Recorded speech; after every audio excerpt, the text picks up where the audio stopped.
कहीं ना कहीं डिपेंडेंसी थी उनके ऊपर। वो शादीशुदा थे और मैं काफी छोटा था, और चीजें धीरे धीरे वापस पटरी पे आने की कोशिश कर ही रही थी कि मैं 11th में था। मम्मी को अचानक से ट्यूमर क्रिएट हो गया, मतलब पहले उनको गॉल ब्लैडर में स्टोन हुए और बाद में ट्यूमर बन गया, और पता लगा, और फिर जो ऑपरेशन हुआ, ऑपरेशन में वो गलत ऑपरेशन हो गया और पूरे जो जहर था वो पूरी बॉडी में फैल गया। तो पता लग गया कि मदर को भी जाना पड़ेगा। तो 11th पास होते होते मदर भी छोड़ के चले गए। मैं इसलिए नहीं बता रहा आपको ये सारी चीजें कि चीजें, मतलब मैं आपको ये बताना चाहता हूँ मेरे साथ क्या हुआ है। लाइफ ना कहीं स्ट्रगलिंग होती ही है। लाइफ अपना आपके सामने चैलेंजेस थ्रो करती ही है। और उस समय मुझे एक चीज समझ में आ गई थी कि मुझे जो है लाइफ में अगर कुछ जो थोड़ा सा जिनके साथ हम रहते थे थोड़ा सा टफ हो गई थी चीजें वहां पे मेरे लिए। और मुझे किसी ने सलाह दी कि संजय ट्यूशंस पढ़ाना स्टार्ट कर दे। पढ़ने में ठीक था भगवान की दया से, और मैंने तब ट्यूशंस पढ़ानी स्टार्ट कर दी थी। थोड़ा बहुत कमाने लग गया था, और उस समय करीब मैं बात करूं तो आज से करीब 20 20 23-24 साल पहले की बात है। और ट्यूशंस पढ़ाता था, ठीक ठाक चलने लग गया था, लेकिन लाइफ जो है वो मुझे लगता था थोड़ी फेयर नहीं है। बट ट्यूशन बंदी होने लगी, और वहां से मेरे को बताया गया था कि पढ़ाई कर लीजिए, पढ़ाई से चीजें हो जाएंगी, पढ़ाई कर लोगे तो लाइफ में सिक्योरिटी आ जाएगी। पढ़ाई करनी स्टार्ट करी, पढ़ाई की, पढ़ते पढ़ते ग्रेजुएशन करी। उसके बाद सुनने में आया था कि एमबीए कर लोगे तो लाइफ बड़ी अच्छी हो जाएगी। एमबीए करने के लिए एससीएमएचआरडी जो है, symbiosis centre for management and human resource development, उस समय टॉप 10 इंस्टीट्यूट्स में से एक होता था, उसमें मेरा सिलेक्शन हुआ। कैट एक एग्जाम होता है, आप में से बहुतों को पता होगा। कैट मैंने क्लियर किया था, और कैट क्लियर करके सीएमएचआरडी में मेरा सिलेक्शन हुआ। एमबीए करी, और एमबीए करने के बाद लाइफ कहीं ना कहीं थोड़ा सा मुझे लगता था कि पटरी पर आनी शुरू हो गई है। कैंपस प्लेसमेंट हुई। आइडिया सेल्युलर लिमिटेड एक कंपनी है जो आपने नाम सुना भी होगा, उसमें मेरे सिलेक्शन हुआ, और उसके बाद चीजें ठीक होनी स्टार्ट हो गई। और मुझे लगता था कि शायद मन में एक ना हमेशा से एक चीज था कि वो जो मम्मी पापा अचानक से चले गए थे ना, मन में एक डर बैठ गया था कि अगर मेरी अगली जनरेशन को मुझे ऐसे छोड़ के जाना पड़ गया, खुदा ना खास्ता, तो जो मेरे साथ हुआ वो तो रिपीट हो जाएगा उनके साथ। क्योंकि जरूरी नहीं है कि मैंने जितना संघर्ष किया वो उतना संघर्ष करने वाले हों।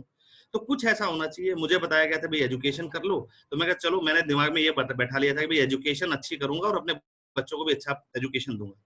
लेकिन फिर कुछ ऐसा हुआ, कहते भगवान आपको जब सिखाना चाहता है, फिर से आपके सामने एक चैलेंज थ्रो करता है। मैं उस समय पंजाब में था, चंडीगढ़ में। मेरे पास पंजाब और हरियाणा था, और पानीपत में मेरी टीम थी, मेरे जो चैनल मैनेजर था एक, और मैं पानीपत गया हुआ था विजिट के लिए। और वापसी में मैं वापस चंडीगढ़ पहुंचा रात को, तो पता लगा जिस लड़के से मैं दोपहर को मिला हूँ, उस लड़के का उसी शाम को उसका बर्थडे था, और उसने थोड़ा सा मतलब अपने पार्टी वगैरह करी थी अपने चैनल पार्टनर्स के साथ, और उसका एक्सीडेंट हो गया। मतलब मेन जो कभी पानीपत गए होंगे तो आपको पता होगा, पानीपत जो है मेन रोड के, जो जीटी रोड के दोनों तरफ बसा हुआ है। तो वहां पे उसका एक ट्रक के साथ एक्सीडेंट हो गया उस लड़के का। मुश्किल से 26-27 साल एज थी, और उस लड़के के शरीर के 3 टुकड़े हुए।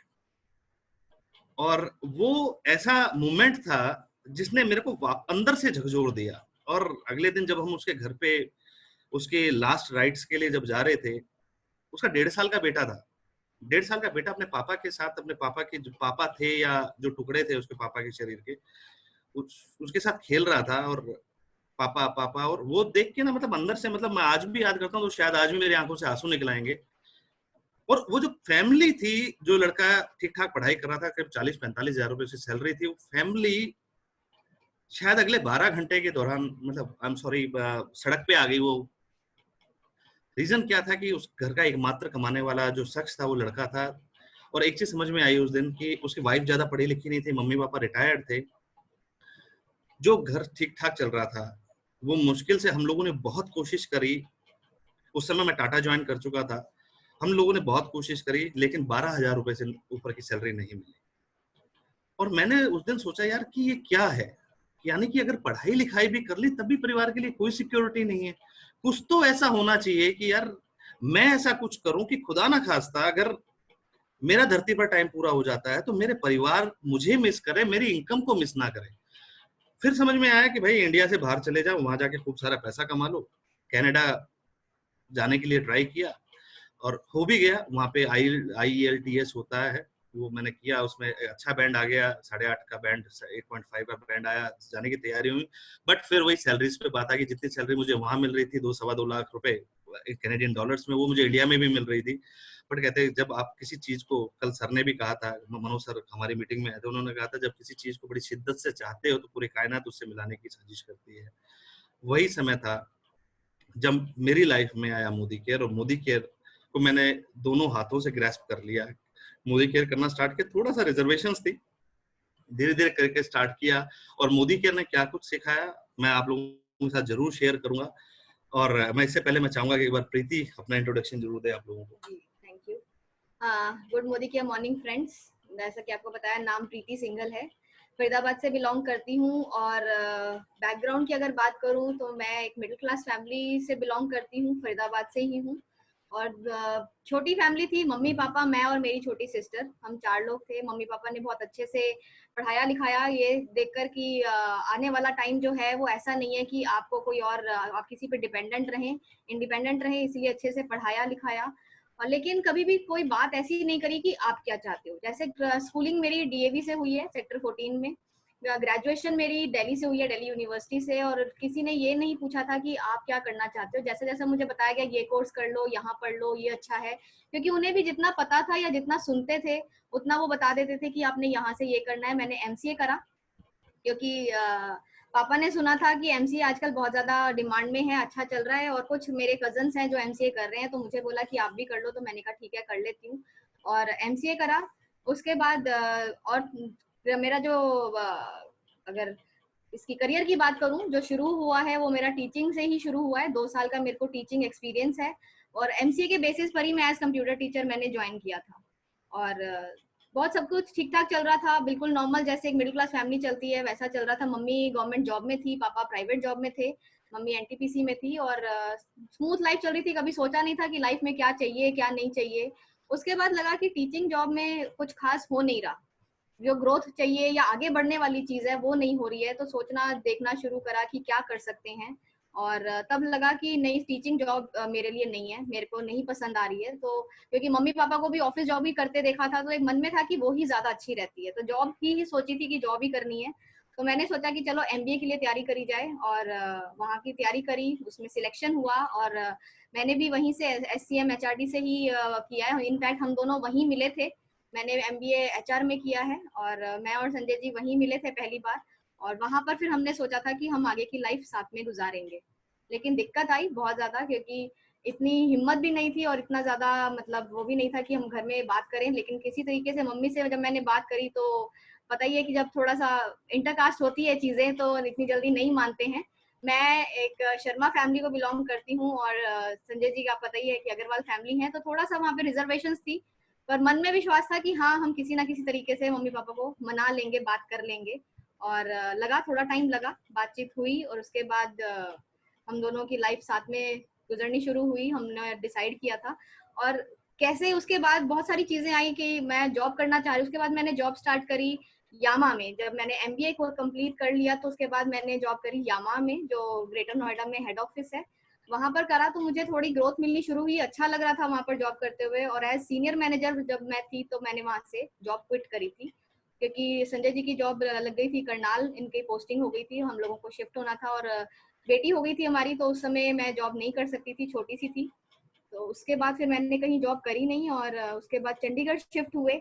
पर ये था मन में कि कुछ करना है, कुछ करना है। और करते करते कुछ छोटी छोटी चीजें ट्राई भी करी कि घर बैठे बैठे छोटे मोटे बिजनेस करे जाएं, कुछ इन्वेस्ट किया जाए। लेकिन वहां पर भी जब एक्सपीरियंस नहीं होता, आपको नॉलेज नहीं होती है, तो चीजें इतने अच्छे से रिजल्ट नहीं देती हैं। जो मन में होता है कि हम ऐसा कुछ कर लेंगे, तो वो रिजल्ट नहीं आ रहे थे। लेकिन अल्टीमेटली फिर मोदी केयर आया लाइफ में, लाइफ बदली। वो कैसे हुआ, तो मैं संजय जी। और ये वो टाइम था जब हम लोगों ने मतलब मैं आपको बताऊं कि क्योंकि मैं एक नौकरी में था और लास्ट असाइनमेंट में मैं डीजीएम था टाटा में, और लगता था कि शायद मुझे जिस तरीके से लाइफ का कोर्स रहा है, मुझे लगता था कि शायद मैं लाइफ को काफी समझता हूँ। और जब मेरे सामने डायरेक्ट मार्केटिंग की अपॉर्चुनिटी आई, तो मैंने उसको बहुत अच्छे से नहीं मतलब लिया। मुझे लगता था ये सब चीजें जो है ये बेवकूफ बनाने की चीजें हैं, पैसे लेके भाग जाते हैं। बट सच में मैं शुक्रगुजार हूँ मेरे अपलाइन का, मेरे भाई, मेरे ब्रदर, उनके जो नाम लूं मैं उतना कम है। और मैं चाहूंगा कि एक बार मतलब आप लोग जो जरूर उनका अभिवादन करें, मिस्टर कपिल कौशिक। क्योंकि कहते हैं कि माँ बाप के बाद जो सबसे निस्वार्थ जो रिश्ता होता है वो आपके अपलाइन का होता है। क्योंकि माँ बाप जो हैं आपके पीठ पीछे आपका भला सोचते हैं, और उसके बाद मोदी केयर का जो आपका अपलाइन है वो आपके पीठ पीछे भी आपका भला सोचता है। और यही कुछ हम लोगों को भी मिला। यहाँ की जो वैल्यूज थी, मोदी केयर की वैल्यूज, यहाँ पे इतने बड़े बड़े लीडर्स से सीखने को मिला, मलिक मनोज सर से सीखने को मिला, अक्षय दत्ता, मिस्टर राजीव दत्ता, बलदेव सर, ये सारे वो लोग थे जिन्होंने जिंदगी को ना बड़े मतलब संघर्ष के साथ और मतलब लड़ते हुए कि उसमें मतलब काफी कुछ बिताया था, इनसे काफी कुछ सीखा, फिर यहाँ के सिस्टम को सीखा। और धीरे धीरे मैं आपको बताऊं कि क्योंकि लाइफ में कुछ करने की जिद थी, तो मेरे को पता लगा कि भाई जो हम बोलते हैं, जो हम सोचते हैं, उसका भी एक बहुत बड़ा इम्पैक्ट होता है। तो मैंने लॉ ऑफ अट्रैक्शन, उस समय 2011 की बात है, हमारी लाइफ में आया। चीजें थोड़ी सी टफ होनी स्टार्ट हो गई थी, तो प्रीति और मैंने लाइफ में अचानक ही आया। और मैं हमेशा कहता हूँ कि साहब अगर आपकी लाइफ में लॉ ऑफ अट्रैक्शन है ना, तो वो भगवान का पहला इंडिकेशन है कि भगवान आपके साथ कुछ अच्छा चाहता है। भगवान खुद आके नहीं बताता, वो आपको समझाना चाहता है कि मैंने आपको लॉ ऑफ अट्रैक्शन दे दिया है। लॉ ऑफ अट्रैक्शन एक इतना बड़े चीज है कि अगर आप इसका 5% भी समझ गए, आपके पास एक्चुअली ये ताकत आ जाएगी, आप अपनी किस्मत खुद लिख सकते हैं। और हमारी लाइफ में 2011 में लॉ ऑफ अट्रैक्शन आया, समझना स्टार्ट हुआ, चीजें कुछ ठीक होनी स्टार्ट हुई, और मुझे लगा कि इसके बारे में और जानना चाहिए। और न्यूरो लिंग्विस्टिक प्रोग्रामिंग एक कोर्स होता है, एनएलपी जिसको बोलते हैं, मैंने और प्रीति ने वो किया, और फिर उसको प्रैक्टिस करना स्टार्ट हुआ। और उसके बाद हमारी जिंदगी में आया मोदी केयर। और मोदी केयर, अगेन मैं कहता हूँ साहब, अगर आपकी जिंदगी में मोदी केयर है तो ये भगवान का आशीर्वाद है। और धीरे धीरे मैं अब तक की जर्नी को अगर मैं बात करूं कि भगवान का, बाबा बजरंगबली का, बालाजी महाराज का बहुत बड़ी कृपा है हम पे कि वो हमेशा सीधा रास्ता उन्होंने हमारे को दिखाया। मोदी केयर में पिछले 3 साल का जो सफर रहा, शुरुआत करी थी एक यूजर के रूप में। धीरे धीरे मैं बहुत ज्यादा कंजर्वेटिव था, और कपिल जी ने मेरे को लगातार परसू किया। तो मैं आपको हमेशा एक चीज कहता हूँ कि अगर कोई भी व्यक्ति आपको मना कर रहा है, शुरुआत में आपके साथ मोदी केयर में नहीं आता, उसके साथ एक हेल्दी रिलेशन बनाए रखें, जो मेरे अपलाइन ने मेरे साथ किया। विश्वास मानिए, मैंने 1.5 साल लिया था मोदी केयर के लिए कन्वर्ट होने। 1.5 साल तो मतलब मैं उनसे कहता था, मैं I belong to certain place in Haryana, मैं जींद से हूँ और वो हिसार से है। तो मैं कहता था, मैं कहा पंडित जी आइए, घर आइए, खाना खाइए, लेकिन मेरे सामने ना फालतू की चीजों के नाम नहीं लेने हैं, ये जो भी आप मोदी केयर करते रहते हो। मैं कहा आप आओ, मेरे सामने बात नहीं करनी। और करते करते पता नहीं 1.5 साल बाद मैंने खुद ही उनको कह दिया, मैं कहा सर आप आते हो, आप बताओ यार ये क्या है आपका मोदी केयर। और वो दिन समझ गया तो समझ में आया, डेमोस देखे। तो मैं आपको सिर्फ यही कहना चाहूंगा कि अगर आपका कोई भी फ्रेंड, आपकी लिस्ट का कोई भी व्यक्ति आज आपको मना कर रहा है, तो प्लीज हतोत्साहित मत होइएगा। मुझे नहीं पता कि वो कब आपको नहीं पता लगेगा कब वो आपको पॉजिटिव आपकी चीजों को देखते हुए हो गया और आपके साथ ज्वाइन करें, और शायद वो भी आपके संजय और प्रीति बन जाए। और इस 3 साल की जर्नी में अगर मैं 4 शब्दों में, या मुझे अगर कोई कहे कि 4 वर्ड का एक फॉर्मूला अगर मैं बताऊं, जो कहीं ना कहीं यहीं पे जो चीज सीखी है उससे मैंने बनाने की कोशिश करी है, वो है 4S का फॉर्मूला। अगर आप उसको अपनी लाइफ में उतार लेते हैं तो मुझे बहुत सफलता मिली है, मेरी टीम जो उसको इम्प्लीमेंट कर रही है उनको बड़ी सफलता मिल रही है। और मैं जहां पर भी जाता हूँ वो 4S जरूर डिस्कस करता हूँ। पहला ऐसे 4S में पहला ऐसे सपने। सपने मीन्स योर वाई आप कोई भी चीज करें, मोदी केयर कर रहे हैं तो क्यों मोदी केयर कर रहे हैं, इससे पहले कि आप स्टार्ट करें मोदी केयर का आपका वाई क्लियर होना चाहिए। आप घर से बाहर अगर कुछ भी लेने के लिए निकलते हैं, अपने गेट से बाहर 1 मिनट को जाके खड़े होइएगा, और आपको पता नहीं है कि आपको मार्केट क्यों जाना है, तो मुझे लगता है आप 2 से 3 मिनट से ज्यादा नहीं बिता पाएंगे और वापस अपने घर के अंदर आ जाएंगे। लेकिन अगर आपको पता है कि आपको बॉम्बे जाना है, और आपको वहां पे पता है कि आपके फ्रेंड की शादी है और आपको बॉम्बे जाना है, फिर आपको वाई क्लियर है आपका। अब हाउ यानी कैसे जाएंगे वो तो आप क्लियर कर ही लेंगे। आप चाहे अपनी गाड़ी को ड्राइव करते हुए बॉम्बे जाएं, चाहे आप फ्लाइट लेकर बॉम्बे जाएं, चाहे आपने कोई ट्रेन की बुकिंग करवा रखी हो, या फिर फॉर दैट मैटर बसेस पकड़ के बॉम्बे चले जाएं, टैक्सी लेके चले जाएं, हाउ बाद में आएगा, वाई पहले आएगा। अगर मोदी केयर है या कोई भी आपने अपनी सफलता के लिए जो मतलब मोदी केयर है, मोदी केयर में क्यों सफल होंगे, इसके लिए आपका एक वाई होना बहुत जरूरी है। जब मैं इस बिजनेस में आया, मैंने अपने कुछ वाइज को चुना, कुछ सपनों की लिस्ट बनाई। सपने एज छोटे एज कि मुझे एक पर्टिकुलर ब्रांड का पेन चाहिए था, वो भी मैंने अपने सपनों में लिखा।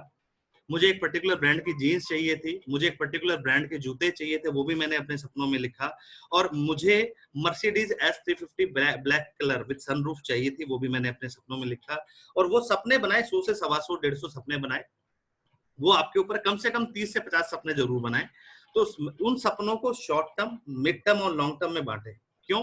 क्योंकि लॉन्ग टर्म में अगर मैं सीधा ही मर्सिडीज पर अपना नजर रखूंगा तो भाई मर्सिडीज आने में तो लगेंगे 4-5 साल। उससे पहले अगर कुछ नहीं मेरे हाथ में हुआ तो हो सकता है कि मेरे अंदर नेगेटिविटी आए। तो अगर मैं छोटे छोटे सपने अपने बना रखे हैं, मैंने छोटे सपने भी बना रखे हैं, तो वहां पे जो जीत की फीलिंग है ना, वो आनी शुरू हो जाती है। आपने एक पर्टिकुलर ब्रांड का पेन आपने सोचा कि मैं मुझे मो ब्लैंक का पेन चाहिए, 12,000 रुपए का पेन है फॉर एग्जाम्पल, मैंने लिखा और वो 12,000 रुपए का पेन मैंने 6 महीने बाद ले लिया। वो मैंने जब भी मो ब्लैंक का पेन जब मैं उठाऊंगा, जब हर बार मैं उसे देखता हूं, मुझे उस जीत का एहसास होता है।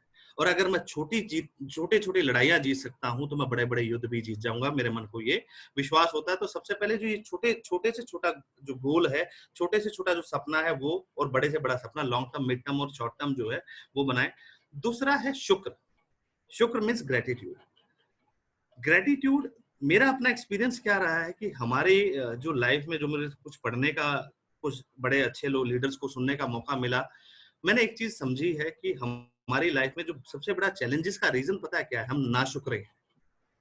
हमें जो लगता है, देखिए मैं आप लोगों के बारे में बिल्कुल नहीं कहूंगा, मुझे जो लगता था कि मैं नाशुक्रा हूं, इस वजह से मैं दुखी हूं। मुझे जो कुछ मिला वो तो मुझे अपनी वजह से मिला, लेकिन मेरी जिंदगी में जो कुछ गलत हुआ वो किसी और की वजह से हो रहा है। यानी मैं तो सही हूं, बाकी सब गलत है। ये सबसे बड़ी हारने की रेसिपी है सर।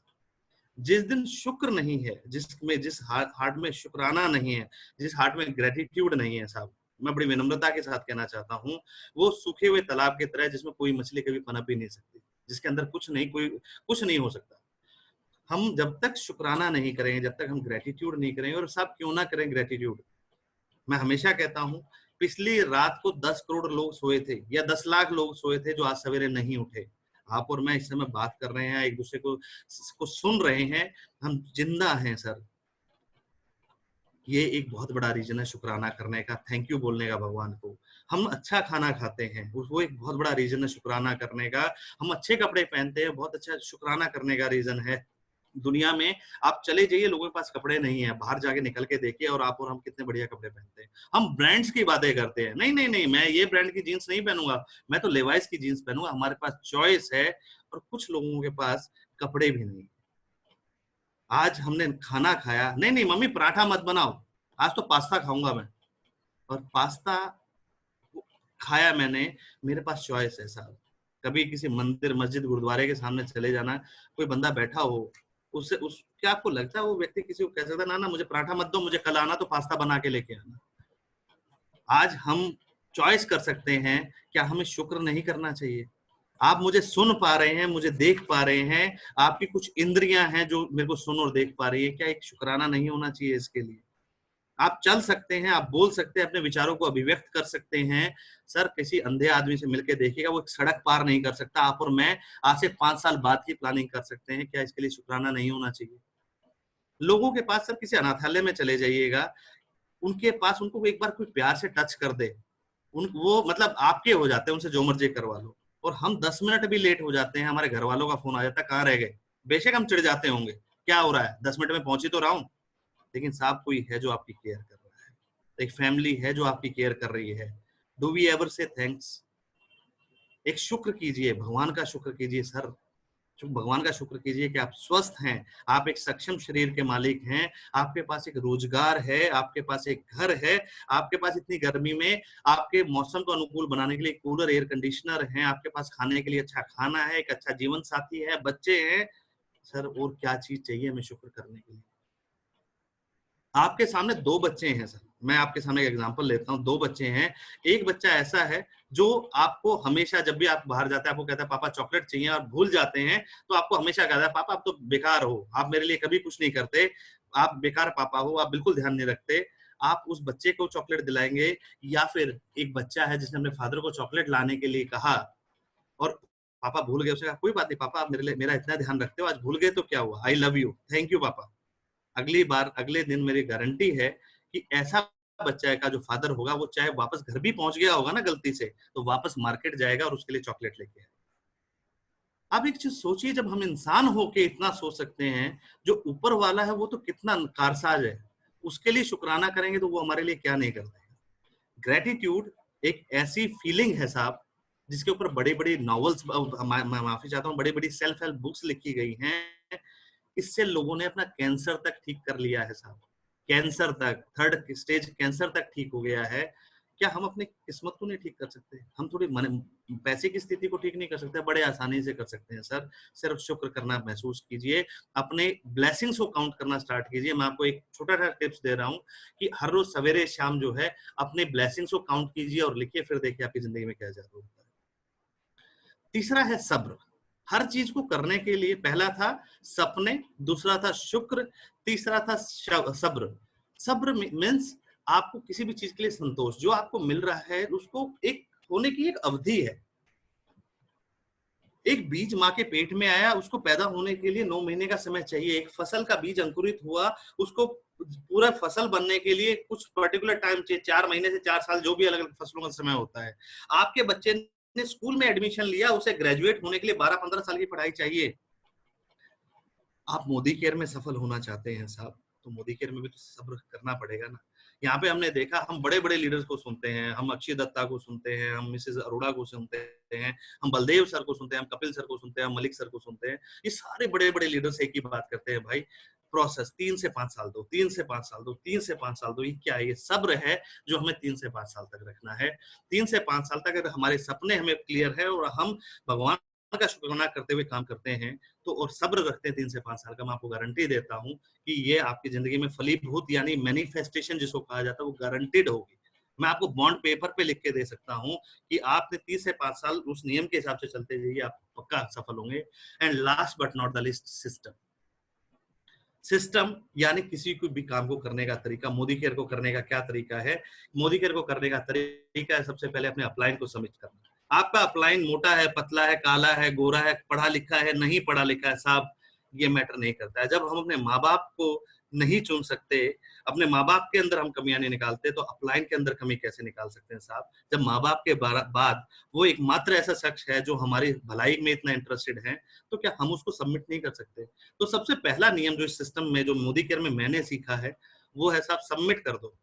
मैं तो कहता हूँ कि मेरे जो है, जो मर्जी कपिल सर करते रहे हों, पहले मैं आइडिया में सीनियर था उनसे थोड़ा सा, तो अगर लेकिन आज कपिल सर मेरे को कहते हैं ना, संजय तो बीच सड़क पे मुर्गा बन जा, मैं बड़े सहर्ष मुर्गा बन जाऊंगा। मुझे पता है मेरा अपलाइन मुझे कह रहा है ना, तो उसमें भी मेरी भलाई छुपी हुई है।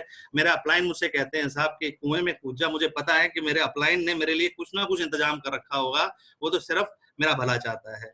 अपलाइन सबसे बड़ी नियामत है साहब इस बिजनेस में। मैं कहता हूँ कि मोदी केयर आपके पास वापस है गुरु और शिष्य की परंपरा लेके आया है, और गुरु के बिना साहब गति नहीं होती। आप किसी भी बड़े अध्यात्म, किसी भी बड़े धर्म को उठा के देख लिए, वहां पे गुरु होगा तब आपकी गति होती है। और मोदी केयर में तो पहला स्टेप ही आपको ये सिखाता है कि आपको गुरु के सामने सबमिट करना है, आपको गुरु से शिक्षा लेनी है। तो पहला है आपका गुरु, आपका अपलाइन को सबमिट कर दीजिए। अपलाइन जो कहते हैं, उसके बाद आपने सीखना है इस बिजनेस को कैसे करना है, इस बिजनेस में क्या इसकी नुआंसेस हैं, क्या बारीकियां हैं। आप इस बिजनेस के प्लान को अपने अपलाइन से सीखिए। जैसे जैसे अपलाइन कहते जाते हैं, इसकी मीटिंग्स में आना, आप मीटिंग्स में आइए, ट्रेनिंग्स में आना है, ट्रेनिंग्स में आइए, सीखते चले जाइए। और मैं तो कहता हूँ साहब 1 2 का 4, जब हम फिजिकली जाते थे, अब हम ऑनलाइन कन्वर्ट हो गए हैं। मैं कहता हूँ साहब 1 महीने में अगर आप 20 से 25 मीटिंग भी लेते हैं, हर रोज 1-1.25 घंटे की मीटिंग आपकी होती है, अगर 20 से 25 मीटिंग भी आप कम से कम लेते हैं, तो आप उसको अपने घर बैठे बैठे ही तो ले रहे हैं साहब, सीख रहे हैं। कोई आपके घर सिखाने के लिए आ रहा है, तो क्या दिक्कत है? और यही सब हम लोगों ने किया, मैंने और प्रीति ने। सबसे पहले हमने अपने सपने बनाए कि हमें क्या चाहिए था, छोटे सपने बनाए, बड़े सपने बनाए। हमने सोचा कि हमें अपने बच्चों को का स्कूल चेंज करना है, और उसके बाद हम लोगों ने शुक्र किया, शुक्राना हमारी लाइफ में आया। हमने लिखना स्टार्ट किया, भगवान को बार बार थैंक यू बोलना स्टार्ट किया। और सच में विश्वास मानिए, शुक्राने में वो चमत्कार है जो मतलब आप करके देखिएगा, मैं बोल के नहीं बता सकता। सब्र किया 3 से 5 साल का, और हमें भी 3 साल हुए हैं। और कहा जाता है कि जो है मतलब कल हमें अपने अप्लायंस का और बलदेव जी जैसे बड़े लीडर्स का आशीर्वाद मिल ही गया है कि बहुत जल्दी हम जो हमारा हाईएस्ट टाइटल है वो ले रहे हैं यहाँ से। और फिर है सिस्टम में हमने आके सीखा, सीखते सीखते इसको इम्प्लीमेंट करना स्टार्ट किया, और ये करते करते यहाँ तक आ गए। और क्या मिला, एक बार मैं चाहूंगा यहाँ पे 3 साल की जर्नी में क्या मिला वो प्रीति बताएं। क्योंकि लेडीज के बारे में एक चीज मैं बताऊं, with all due respect to gents also, देखिए जेंट्स मेरी बात का बुरा मत मानिएगा, लेकिन एक लेडी जो कर सकती है ना साहब, प्लीज, मतलब मैं तो हमेशा से प्रीति को देखता हूँ कि प्रीति जॉब भी करती आ रही थी, घर का भी काम संभालती थी, बच्चे भी संभालती रही हैं, मोदी केयर में मेरे साथ कंधे से कंधा लगा के काम करती हैं। एक लेडी जैसा ड्रीमर कोई नहीं हो सकता। अगर मुझे 1 करोड़ रुपया कोई दे देना, तो मुझे 3 महीने तो सिर्फ इस बात की प्लानिंग करने में लग जाएंगे, मैं इसको इन्वेस्ट करूं, इसको म्यूचुअल फंड्स खरीदूं, इसको किसी के मतलब ब्याज पे दूं, इसके एफडी करवाऊं, क्या करूं। और प्रीति को अगर मैं 1 करोड़ रुपया दूं ना, तो मेरे ख्याल से 15 मिनट से 20 मिनट के अंदर वो सारे पैसे खर्च हो जाएंगे, क्योंकि एक लेडी से बड़ा ड्रीमर कोई नहीं होता। उसके पास पहले से प्लान होता है, और लेडी जितनी जो मेहनत कोई नहीं कर सकता। और आपके घर की, अगर आप अकेले हैं, शादीशुदा है या फिर शादीशुदा नहीं भी हैं, तो आपके घर की जो लेडी है उसको साथ में लीजिए। आप देखिएगा, आप 1 और 1 11 नहीं, 1 और 1 111 बन के इस बिजनेस में काम करेंगे। तो मैं अपने उस साथी को इनवाइट करना चाहूंगा, वो बताएं कि किस तरीके से इसमें कर रहे हैं। तो over to Preeti. Thank you ji, thank you so much. चलिए फिर से स्टोरी को कंटिन्यू करती हूँ कि कैसे कैसे चीजें हुई। और जैसा कि संजय जी ने बताया कि 4 S जो मेन है जिसपे हम लोगों ने काम किया या हम लोग समझे यहाँ पर आकर कि क्या होते हैं, वो था पहला सपने। और मैं अभी इनकी बात सुन रही थी तो मेरे को कुछ चीजें दोबारा से रिमाइंड हो गई कि मैं जो अभी तक अपने बारे में बताया, तो वहां पर भी तो 4 S फॉलो हो ही रहे थे। वो कैसे फॉलो हो रहे थे कि पहला S था, सपना लिया था कि हम दोनों ने साथ में लाइफ बितानी है। तो वो एक सपना था कि हाँ लाइफ बितानी है, हमने एक डिसीजन लिया था। और उसके बाद हमने शुक्र किया था भगवान का कि हमें ऐसे जीवन साथी हमने चुने हैं एक दूसरे में कि जो एक दूसरे को समझते हैं। और शुक्र साथ में ये किया था कि मम्मी पापा को हम समझा पा रहे हैं, मैं बात कर पा रही हूँ, वो समझ पा रहे हैं, और ये अपनी फैमिली से बात कर रहे हैं। तो अच्छी फैमिली है जो शुक्र करा कि हमें समझ रहे हैं। और तीसरा S था सब्र का, कि हमने भी सब्र किया। हमें अपने मम्मी पापा को, मुझे अपने मम्मी पापा को और इनको अपनी फैमिली को समझाने में, मनाने में कम से कम 1-1.5 साल हमें लग गया था। 3 साल लगे थे यार। मतलब हाँ, मतलब 2-3 साल लग गए थे। और उसके बाद जो लास्ट था सिस्टम, तो सिस्टम हमने भी फॉलो किया कि हमने कहा कि जब मम्मी पापा या फैमिली हमारी रजामंद होगी तभी हम शादी करेंगे, नहीं तो हम नहीं करेंगे। सिस्टम तोड़ के भाग के शादी नहीं करने वाले थे। तो ये तो थोड़ा लाइटर साइड पर था। मतलब जो S होते हैं वो हम हमेशा, अगर हमारे मन में है तो वो हमेशा फॉलो होते हैं। अब बात करते हैं मोदी केयर की। तो जब मोदी केयर लाइफ में आया, कपिल जी आए, ममता जी आए घर पर, और उन्होंने जब मोदी केयर बताया, जैसा संजय जी ने कहा कि हमें मना कर दिया था कि नहीं, हमें ये सब चीजें नहीं करनी है, ये सब चीजें ऐसी ही होती हैं, आप बस, हम अच्छा रिलेशन है, आप आते हैं, अच्छा लगता है आपसे मिलना, बातचीत करते हैं, सब कुछ अच्छा है, लेकिन मोदी केयर नहीं करेंगे। पर जिस दिन अचानक से मोदी केयर की बात आई दिमाग में कि चलो देखते हैं क्या है, उस दिन मेरे से कपिल भैया ने और ममता भाभी ने पूछा था कि प्रीति जी आप क्या चाहते हो, क्या सपने हैं आपके। और जैसा मैंने अभी बताया कि सपने तो कभी किसी ने बात ही नहीं करी थी, कुछ पता ही नहीं था सपने नाम की कोई चीज भी होती है। और तो मैंने उनको कहा था सपने मतलब कौन से सपने। अब मैं रात को सोती हूँ तो कभी तो डरावने सपने भी आते हैं, कभी अच्छे सपने भी आते हैं, कौन से सपनों की आप बात कर रहे हो। तो उन्होंने कहा नहीं, आप क्या चाहते हो, क्या अच्छा लगता है लाइफ में। तो मैंने कहा अगर ऐसी बात है तो अच्छा लगता है तो वो भी बताऊंगी, और साथ में ये भी बताऊंगी कि क्या अच्छा नहीं लगता है। तो भाभी को बहुत हंसी आई थी कि अच्छा ऐसा भी कुछ है कि अच्छा नहीं लगता। मैंने कहा हाँ बिल्कुल है ऐसी चीजें। तो उन्होंने कहा चलो ठीक है बताओ। तो मैंने कहा मुझे अच्छा लगता है कि मैं घूमना फिरना बहुत पसंद है मुझे। अब शादी को इतने साल हो गए, हर बार इनको बोलती हूँ छुट्टियों में कहीं ले जाओ, घुमा लाओ, पर कहीं नहीं हम जाते हैं। या हम कहाँ जाते हैं, हम ज्यादातर, यहाँ पर भी बहुत सारी लेडीज होंगी जो समझ सकती हैं कि हम लेडीज कहाँ घूमने जाती हैं बच्चों की छुट्टियों में। बच्चों के नाना नानी के घर चले जाते हैं, मामा के घर चले जाते हैं, बुआ के घर चले जाते हैं। यही कुछ जगह होती है जहाँ बच्चों की छुट्टियों में हम जाते हैं, और बाकी पूरा साल हम लोग घर पर नॉर्मल रूटीन जैसा रहता है वैसा बिता देते हैं। पर घूमने की बात पर कहीं भी घूमने नहीं गए थे। और तो कपिल भैया मेरे से बोले अच्छा कहाँ घूमना चाहते हो। तो मैंने उनको कहा था कि मैं तो इन्हें बोलती रहती हूँ कि ताजमहल दिखा लाओ, जयपुर घुमा लाओ, पिंक सिटी बोलते हैं उसको, सुना है, देखना है, मेरे को सच्ची में पिंक दिखती है, क्या है वहां पर ऐसा, पिंक सिटी क्यों बोलते हैं। तो हंसने लगे थे, बोले आपको यहाँ बस इतना ही घूमना चाहते हो। मैंने कहा इतना तो घूम लूं वही बहुत है। तो उन्होंने कहा अच्छा आपको इंटरनेशनल मिले। तो मैंने कहा वो तो मैंने कभी नहीं सोचा, सपने में भी नहीं सोचा, जो आप सपनों की बात कर रहे हो कि इंटरनेशनल कभी घूमने का वो होगा भी। तो उन्होंने कहा अच्छा ठीक है चलो आपके ये वाले चीजें तो पूरी होंगी। फिर एकदम से भाभी को याद आया कि भाभी बोली अच्छा बताओ क्या अच्छा नहीं लगता। मैंने कहा मुझे अच्छा नहीं लगता, मुझे घर के काम करने पसंद नहीं है, किचन में काम करना, खाना बनाना पसंद नहीं है। तो मेरे को, मेरा मन हमेशा से ये होता है कि आसपास 4-5 नौकर चाकर हो जो कहीं सुबह आए और बोले मैडम आज ब्रेकफास्ट में क्या खाना है, और मैं बता दूं मेरे लिए तो ये बना दो, बाकी बच्चों से और साहब से पूछ लो वो क्या खाएंगे, मेरे को कुछ ना बनाना पड़े, और बना बनाया मिल जाए, सारी चीजें करी कराई मिल जाए, मेरे को ना करना पड़े। मेरे को ये चीजें पसंद नहीं थी। मुझे एक लग्जरी लाइफ, एक अच्छा लाइफस्टाइल ऐसा चाहिए था। और अगर मैं बात करूं, जैसे हम कहीं बाहर से मार्केट से भी कहीं घूम कर आते हैं तो लेडी जो है वो सबसे पहले किचन में जाती है, बाकी सब लोग आराम से बैठ जाते हैं, हाँ पानी दे दो, चाय बना दो, खाने में क्या है, भूख लग रही है, ये सारी चीजें सब करने लग जाते हैं। लेकिन लेडी को क्या चाहिए, उससे कभी कोई पूछता नहीं है कि तू भी तो थक कर आई है, तुझे भी तो पानी चाहिए होगा, चाय चाहिए होगी। तो वो चीज मेरे को नहीं पसंद थी कि हाँ मेरे को क्यों जाना पड़ता है, क्या काश कोई ऐसा नौकर होता, मैं पहले फोन कर देती, चाय बना के रख, पकौड़े बना के रख, हम लोग घर पहुंच रहे हैं। तो ऐसी चीज मेरे को हमेशा से अट्रैक्ट करती आई थी। तो मैंने कहा मुझे ऐसा कुछ चाहिए। तो बोले हो आपकी ये चीजें जल्दी पूरी हो जाएंगी। मैंने कहा भैया पता नहीं कब होंगी, लेकिन हाँ मेरे को ऐसा कुछ पसंद है। और उसके बाद बात करें कि सपनों की बात यहाँ पर हुई थी, तब देखना शुरू किया था कि ऐसा होता है। और यहाँ पर जब देखा ना, तो लेडीज जिस तरीके से स्टेज पर आकर बताने लगी कि मैंने ये ले लिया वो ले लिया, तो मुझे लगा कि अगर इतनी इनकम आ रही है, इतना कुछ मोदी केयर दे रहा है, तो लाइफस्टाइल तो अच्छा हो ही जाएगा। तो क्यों ना इसको एक बार देखा जाए, समझा जाए, चीजें देखी समझी। उसके बाद अगले एस की अगर मैं बात करूं तो था शुक्र का। और वो शुक्र हमेशा से भगवान का मैंने किया है कि उस समय मोदी केयर लाइफ में आया जब हमें मोदी केयर की बिल्कुल जरूरत नहीं थी, और उस समय हमारी गर्दन ऐसे हुई। थोड़ा टाइम तो हमने ना ना करते रहे, लेकिन जब भगवान ने थोड़ा, होता ना कि भगवान एक बार दो बार नॉक करता है अपॉर्चुनिटी के लिए, वो करता रहा। और हमने जब हाँ करा, तो आज का जो टाइम चल रहा है, अगर मैं आज नॉर्मल लॉकडाउन की बात करूं, लोग जितने परेशान हैं, तो आज हमारे लिए वो दिक्कत नहीं है, क्योंकि हमें मोदी केयर इतना दे रहा है कि अगर नॉर्मल हमारी सैलरीज नहीं भी आती तो हम परेशान होते, आज हम बहुत अच्छे से वो कर पा रहे हैं चीजें।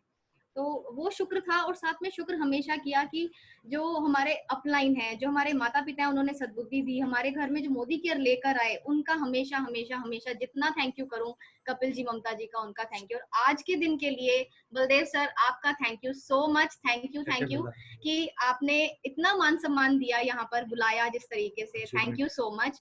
और उसके बाद बात करते हैं अगले एस की, जो था सब्र का।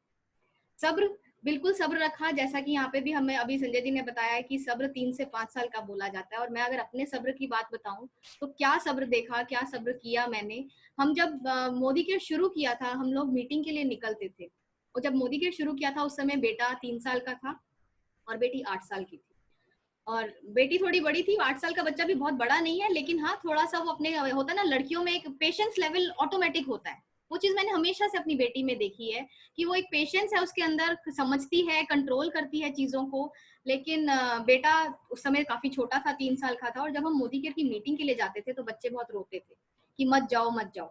स्पेशली बेटा बहुत रोता था। और सबको पता है कि हम लोग लॉक लगा कर जाते थे, बच्चों को अंदर बंद करके लॉक लगा के जाते थे। और उसके बाद वो वहां पर वो अकेले घर में रहते थे। मैं खाना बनाकर रख के जाती थी, बता के जाती थी यहाँ खाना है, ये खा लेना, ऐसे कर लेना, वैसे कर लेना। लेकिन जब निकलते थे ना, उस समय बहुत रोते थे।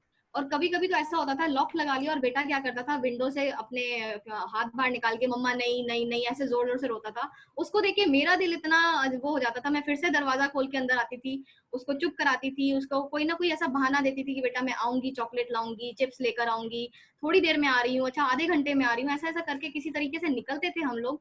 और जब हम गाड़ी में जाकर बैठते थे, इतना रोना आता था, तो ये मुझे हमेशा बोलते थे अब मत रो। हमेशा ऐसे चुप कराते थे कि देख आज जो तू बच्चों के आंसू देख के तेरे को रोना आ रहा है, कल जब वो बड़े होंगे, उनके कुछ ऐसे सपने होंगे। बेटी जैसे इतनी इंटेलिजेंट है, हमेशा से बोलती है मेरे को डॉक्टर बनना है। आज डॉक्टर बनने के लिए, एमबीबीएस करने के लिए 1-1.5 करोड़ चाहिए। लेकिन जब 15 साल बाद वो डॉक्टर बनने के लिए अपना करेगी, उसके क्लियर होंगे एग्जाम्स, और एडमिशन के टाइम पे 1-1.5 करोड़ नहीं चाहिए होगा, उस समय 3-4 करोड़ कम से कम चाहिए होंगे। और उस समय के लिए क्या 3-4 करोड़ का हम अरेंजमेंट कर सकते हैं? अगर हम नॉर्मल अपनी लाइफ जैसे जॉब में बिता रहे हैं, क्या कर सकते हैं? तो उस समय जब नहीं होगा और हम उसको कहेंगे कि बेटा नहीं हमारे पास 4 करोड़ नहीं है, तू यहाँ से मत कर, या तू एमबीबीएस मत कर, तू कुछ और कर ले। जब उसका दिल टूटेगा, उस समय जो उसके आंसू होंगे ना, वो जिंदगी भर हमें परेशान करेंगे। लेकिन ये वाले आंसू थोड़े दिन की बात है, हम वो भी भूल जाएंगे और हम भी भूल जाएंगे। और सच में ऐसा ही हुआ। ये 3 साल की जर्नी में आज बच्चों को याद भी नहीं है कि वो कैसे रोते थे। हम उन्हें बताते हैं कि बेटा तुम ऐसा ऐसा करते थे, तो उन्हें हंसी आती है।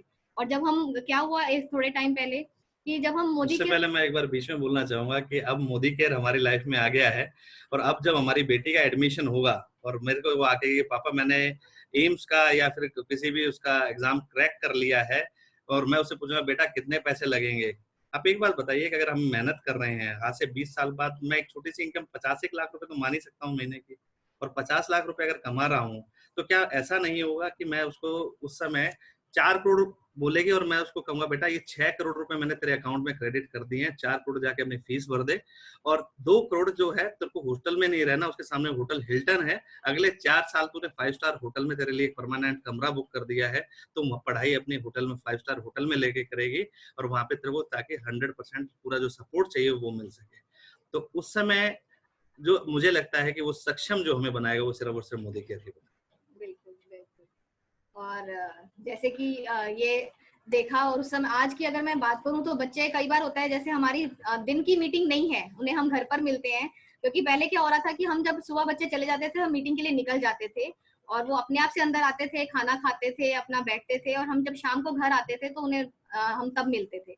और बीच में 1-2 दिन जैसा ऐसा होता था कि दिन की मीटिंग नहीं है, शाम की है, तो आके पूछते थे आज आपकी मीटिंग नहीं है, आज आप मीटिंग के लिए नहीं गए हो। मतलब उनको ये आदत बन गई थी और उन्हें पता चल गया था कि अब तो मम्मी पापा मोदी केयर ही है जो वो करेंगे, और अब साथ साथ वो भी मोदी केयर हमारे साथ करने लगे हैं। बाद में मोदी केयर बात होती रहती है। तो ये है जो जिंदगी बदलता है, हमारी नहीं, हमारे बच्चों की, हमारी फैमिली की बिजनेस है ये, वो हम सबको बदल देता है। और साथ के साथ अगले एस की मैं बात करूं जो कि है सिस्टम की। सिस्टम वही जो हमने सबने फॉलो किया है, जो हमने देखा है आज तक, और आज जो हम आपके सामने खड़े हैं वो सिर्फ और सिर्फ सिस्टम की ताकत है जिसकी वजह से हम यहाँ पर हैं। एक एक चीज सीखते गए, आगे अप्लाई करते गए, और उसके बाद टीम को सिखाते गए, ऐसे ही आगे बढ़े हैं। 1 2 का 4 है, टीम 25 है, जितनी भी चीजें हैं हमेशा से सेमिनार्स और हमेशा से ये मीटिंग्स प्रमोट करके ही हम आगे आए हैं, और यही एक जरिया है काम करने का। इसमें सबसे अच्छी चीज है कि हमें डिग्री नहीं चाहिए कि आपको ये काम करना है तो आपको ये आना चाहिए। यहाँ पर कोई आपके लिए ऐसा क्राइटेरिया नहीं रखा गया है कि ये नहीं होगा तो आप नहीं कर सकते हैं। यहाँ पर तो सिर्फ एक ही चीज है, आपको बैठना है, आपको सुनना है, समझना है। हम भी वही करते गए, पीछे की सीट से बैठते बैठते आगे आते गए, और जैसे जैसे आगे आते गए ये चीज बढ़ती चली गई। ये थी एक छोटी सी जर्नी, और जो अचीवमेंट्स मिली हैं यहाँ 3 साल में वो जरूर शेयर करना चाहूंगी। जब मोदी के शुरू किया था, एज यूजर शुरू किया था, और जो इनकम पहली आई थी वो थी 123 रुपए। 123 रुपए आज बदल गई है। जो पिछले महीने आए थे वो थे 1,66,000 रुपए, और बढ़ के 2 लाख इस महीने 2 लाख रुपए आ रहे हैं पक्का, क्योंकि जिस तरीके से स्ट्रक्चर और कैलकुलेशन है वो साफ बता रही है कि 2 लाख रुपए क्रॉस हो रहा है। और साथ के साथ अगली अचीवमेंट की बात करूं तो 3 फॉरेन ट्रिप्स यहाँ से क्वालिफाई की हैं, पहले दुबई, फिर पटाया थाईलैंड, और फिर मलेशिया का। उसके साथ साथ एक गाड़ी यहाँ से 10 लाख की फोर्ड एस्पायर यहाँ से ले चुके हैं, और अगली गाड़ी जो बहुत जल्दी संजय जी ने अनाउंस कर दिया वो मुझे गिफ्ट करने वाले हैं, वो मैं चाहूंगी यही बता दें। और मुझे क्या क्या मिला है मैं आपको बताऊं कि मैं हालांकि नौकरी में था, बट जब मैंने उस फ्रेंड का एक्सीडेंट हुआ था मेरे टीम मेंबर का, तो उससे ना नौकरी से मन उचाट हो गया था। मैं क्या, जब गया था ना मेरा फ्रेंड, तो उसके लिए 2 मिनट का जब मौन रखा था, तो उस समय ना लोग उस 2 मिनट का जो मौन रखा था ऑफिस में, लोग ना अपना फेसबुक चैट कर रहे थे। मैंने कहा यार ऐसे लोगों के ऊपर जिंदगी लगा रहा हूँ जो अगर आदमी को जाना भी पड़ गया तो उसके लिए 2 मिनट का मौन भी नहीं रख सकते। मैं कहा यार नौकरी से मेरा मन उचाट हो गया था, और नौकरी मैंने कहा यार कुछ अपना करना है, और थैंक गॉड मोदी केयर आया। और 2018 में 18 जून जो मेरा बर्थडे भी है जो कल था, 18 जून 2018 को मेरा पुनर्जन्म हुआ एक बार फिर, और मैंने जो टाटा को रिजाइन कर दिया। और मेरे बॉस जो उन्होंने कहा था कि संजय जो तू नौकरी छोड़ के जा रहा है वो वैसी नौकरी लोगों को मिलते नहीं है, लोगों की ड्रीम जॉब होती है, तो ये बहुत बड़ी गलती कर रहा है। और अच्छी बात ये है कि वो बॉस मेरे साथ ज्वाइन हो चुके हैं और इस महीने सीनियर डायरेक्टर होने जा रहे हैं। और आपको मैंने बताया था जब ये जर्नी की शुरुआत हुई थी, इस सब के बीच में एक वाई था, वो वाई था सिक्योरिटी, जो अपनी फैमिली के लिए। और मैं आपको ये बताते हुए मुझे बहुत खुशी हो रही है कि मैंने आज अपनी फैमिली के लिए 2 लाख रुपए महीने की सिक्योरिटी का इंतजाम तो आज के दिन में कर लिया है, जो आगे बढ़ता ही चला जाएगा। और ऐसी कोई सिक्योरिटी अगर हमें मिल सकती है तो आपको भी मिल सकती है। तो साथ मिलके हम मोदी केयर करें, अपने और अपनों के सपने पूरे करें। और नहीं अगर सपने आ रहे हैं तो एक बार अपने परिवार की, जो आपकी फैमिली है, आपके स्पाउस हैं, आपके मम्मी पापा हैं, आपके बच्चे हैं, एक बार उनकी आंखों में आंखें डाल के पूछिए जरूर उनसे एक बार कि क्या मैंने तुम्हारे सारे सपने पूरे कर दिए हैं। हो सकता है वो आपको खुश करने के लिए जवाब आपके मनचाहा दे दें, लेकिन उनकी आंखों में झांक के देखिएगा कि क्या वो शायद आपसे कुछ चाहते हैं, क्या आप रिक्वायरमेंट जो उनकी आपसे है वो सिर्फ आप उनकी जरूरतें पूरी कर रहे हो या उनके सपने पूरे कर रहे हो। और एक बार सोच के देखिएगा कि क्या मतलब लाइफ जो है इतनी ही है, जो जितना हम कर रहे हैं इसके बियॉन्ड भी है। और एक छोटी सी रियल टाइम स्टोरी के साथ, रियल टाइम एक्चुअली इंसिडेंट के साथ मैं इस अपने वाणी को विराम देना चाहूंगा। मेरे एक फ्रेंड है राणा साहब, मैं उनको नाम दिया है, मतलब हाइपोथेटिकल, क्योंकि आप सभी जानते हैं उनको, तो मैं उनका नाम नहीं लूंगा। तो उनके साथ हुआ क्या कि वो हरियाणा से बिलोंग करते हैं और घर में मतलब जो मम्मी पापा के साथ गुड़गांव में रहते हैं, और मम्मी पापा से हमेशा जो है ना वो पूछते थे कि पापा कुछ आपको चाहिए, कुछ आपके लिए कर सकता हूँ, कुछ कर सकता हूँ। और एक दिन शाम को बोला, मुझे खाना खाने के बाद ना मम्मी पापा के खासकर पैर दबाने की आदत था, माँ और मम्मी पास बैठे हुए थे, तो बोले हम हरियाणा से, और हरियाणा में लोग थोड़ा सा मुंहफट होते बोल देते हैं। तो मैंने पूछा, मैंने मम्मी क्या चाहिए आपको? तो उन्होंने कहा, बोले पूरी जिंदगी निकल गई, दो कड़े नहीं, इन्होंने कहा तेरे को 2 सोने के कड़े दिलाऊंगा, और वो दो सोने के कड़े नहीं दिला पाए आज तक, रिटायर हो लिए, पता नहीं अब तो अगले जन्म में मिलेंगे। बोला मैंने ना अपने लिए एक छोटा सा टारगेट ले लिया था कि बोला अब तो मम्मी पापा को जो है सोने के कड़े दिलवाने हैं। और बोला मुझे ये अनाउंस करते हुए बहुत खुशी हो रही है कि पिछले दिवाली पर, जब दिवाली पूजन के बाद मेरे मम्मी पापा, मतलब मैंने पापा के हाथ में चुपचाप से 3,75,000 रुपए का एक कड़ा जो है, यानी करीब कितना 7.5 लाख रुपए का हो गया, 7.5 लाख रुपए के 2 कड़े बनवाए और पापा के हाथ में दे दिए कि जब पूजन के बाद मम्मी पापा के पैर छूने के लिए आई तो पापा ने चुपचाप से वो 2 कड़े मम्मी के हाथ में पहना दिए। अगर बोले कि अगर आपने ऐसा कुछ नहीं किया अपने परिवार के लिए तो अभी काफी कुछ करना बाकी है। और बोला मेरे मम्मी पापा को ना हमेशा से मेरे पापा कहते थे, बोला यार पता नहीं हम भी कभी विदेशी धरती देखेंगे या नहीं देखेंगे। और बोला मैंने सोचा कि अब पैसा आ रहा है मोदी केयर से तो कुछ ऐसा किया जाए कि उनका ये सपना पूरा किया जाए। और उन दोनों के बोला मैंने सिंगापुर की, उनकी एनिवर्सरी आ रही थी और सिंगापुर की उनकी फ्लाइट मैंने बुक करवा दी कि आप सिंगापुर जाएंगे, और एक टूर उनका बुक करवा दिया कि आप घूम के आएंगे। हम दोनों नहीं गए क्योंकि वो दोनों ही अपने एनिवर्सरी को एंजॉय करें। और बोला जब मैंने पापा को बताया ना तो जैसा अक्सर फादर्स रिस्पॉन्ड करते हैं, उन्होंने गुस्सा करना स्टार्ट कर दिया, कह रहे तू बेवकूफ है यार, मतलब तेरे को पैसे की कदर नहीं है, अब 4 पैसे आने स्टार्ट हो गए हैं तो तुम ऐसे आग लगाओगे। बोला उन्होंने मेरे को डांट दिया, बोला थोड़ा सा मुझे चुभा, बट मैंने कहा पापा की तो आदत है, चलो कोई बात नहीं। बोला पापा ने धीरे धीरे करके जो है उन्होंने कम कर दिया बोलना, लेकिन धीरे धीरे बोलते रहते थे तुम पैसे की कदर नहीं करते, तुमने देखा नहीं है, तुमने समय नहीं देखा। बोला मैं और मीनाक्षी कुछ नहीं कहते थे और चुपचाप रहते थे। और धीरे धीरे बोला वो समय, वो दिन आना शुरू हो गया जिस दिन उनको जाना था। 15 दिन पहले, जाने की डेट से 15 दिन पहले हम गए, उनको जाके उनकी शॉपिंग करवा के लाए। बोला पापा आज भी जो है ना वही बोल रहे थे, बेवकूफ हो तुम लोग, क्या जरूरत है, हम बुढ़ों को इतने पैसों की, इतने ऐसे नए नए कपड़ों की क्या जरूरत है। बोला लेकिन आज जो है मुझे लग रहा था अकड़ थोड़ी सी कम हो गई है पापा की, थोड़ा सा प्यार से बात कर रहे हैं। और बोला आखिरी में ना, बोला वो दिन आ गया जिस दिन उनकी फ्लाइट थी, बोला मैं उनका सामान रखा और करते करते बोला उनको दिल्ली एयरपोर्ट पे हम लोग छोड़ने गए। और सीआईएसएफ के जो हमारे में से ज्यादातर लोगों ने फ्लाई किया है कि जिसको फ्लाई करना होता है सिर्फ वही अंदर जाता है, सीआईएसएफ की सिक्योरिटी होती है, बाकी लोग नहीं जा सकते। तो बोला मैंने मम्मी पापा को ट्रॉली पे सामान रखा, उनके हाथ में ट्रॉली दी, उनका पासपोर्ट, उनकी जो टिकट्स वगैरह थी वो उनको पकड़ाई कि पापा आपको अंदर जाना है और जो ग्रुप है वो आपको उस जगह पे काउंटर नंबर इस पे मिलेगा आपको। पापा चुप थे, बोला आज, बोला कुछ खास बोला लग नहीं रहा था, कि बोला मुझे लग रहा था नाराज ज्यादा ही है इसलिए नहीं बोल रहे। बोला मैंने कहा चलो कोई बात नहीं, घूम फिर के आएंगे फिर बात करेंगे इनसे। तो मैंने और मीनाक्षी जो है जब सीआईएसएफ वाले के पास जब वो बढ़ चले थे, बोला मैंने उनको प्रणाम किया, उनके पैर छुए और वापसी से गाड़ी की तरफ आने लगे। बोला पीछे से एक भर्राई हुई सेवा सुनाई दी मेरे को अपने पापा की। बोले धर्मेंद्र, और बोला हाँ पापा कुछ भूल गए क्या? बोला पास आ, और पास आते ही उसके पापा जो है उसे गले लग गए और कहते थैंक यू बेटा। और बोला मैंने उस शेर की आंखों में जिंदगी में, आई एम सॉरी मैं हमेशा जब भी इसको बताता हूँ बोला मेरे आंखों में पानी आ जाता है।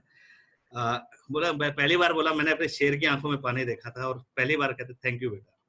बोला अगर तुमने अपने माँ बाप की आंखों से ये मोती नहीं लिए ना तो तुमने काफी कुछ नहीं किया। तो अगर आपके पास मौका है तो प्लीज कीजिए, ये मौका दोबारा नहीं मिलेगा। जाने के बाद तो फोटो को आप चाहे सोने का हर चढ़ा दीजिए, कुछ नहीं कर पाएंगे। जब तक वो हैं उनसे उनके बारे पूछिए तो जरूर कि हम उनके लिए क्या कर सकते हैं। Thank you very much.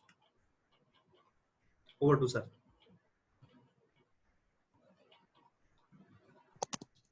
वाह सर, क्या बताऊं मैं आपको कि आज आपने जो अपनी शेयरिंग करी है सबको लाजवाब कर दिया है। मुझे लगता है अब कुछ रहा ही नहीं है कि मैं आपको कुछ कह सकूं कि कैसा लगा सब।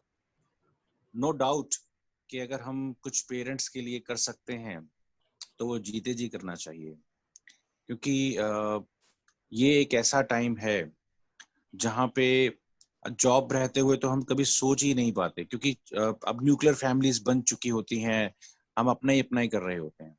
लेकिन मोदी केयर ने हमें ये भी सिखाया कि हम अपने पेरेंट्स, अपने बच्चों के लिए वो सब कर सकें जो सिर्फ एक सोच ही रहती थी पहले कि काश ऐसा होता।